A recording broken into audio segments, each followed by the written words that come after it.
এখন এই যে ইসলাম দাবি করছে, এটার প্রমাণ কি? প্রমাণ লাগবে কি লাগবে না? 100% প্রমাণ লাগবে। কেন? আল্লাহ সুবহানাহু ওয়া তাআলা পবিত্র কোরআনে বলছেন, সূরা বাকরা সূরা নাম্বার 2 আয়াত নাম্বার 111, কুল হাতু বুরহানাকুম ইন কুনতুম সাদিকিন। যদি তুমি যে কথা বলছো, আলোচনা বা দাবি করছো না কেন, বুরহান দলিল পেশ করো।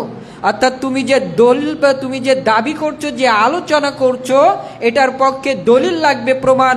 অর্থাৎ ইসলাম চলবে দলিল বা প্রমাণ দিয়ে, কোনো ভ্রান্ত মতবাদ বা তথ্য দিয়ে নয়।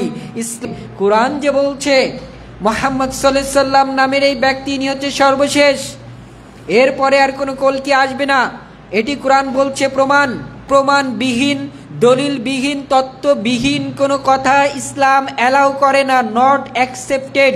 এটা ইসলাম কখনোই অ্যালাউ করে না। ইসলাম সেটাকেই অ্যালাউ করে।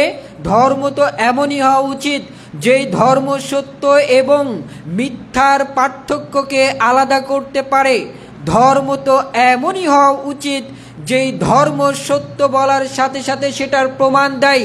শুধু মুখেই বললে হবে না, সেটার প্রমাণ দিতে হবে, সেটার দালিলিক প্রমাণ, রেফারেন্স থাকতে হবে, সেটার যুক্তি, ঐতিহাসিক প্রমাণ থাকতে হবে সেটার পিছনে আধুনিক বিজ্ঞানের সামঞ্জস্যপূর্ণতা। তাহলে এই সবগুলো সাইড যদি মিলে যায়, সেটি হচ্ছে ধর্ম। আমি যে মুখে দাবি করছি এমনটি নয়।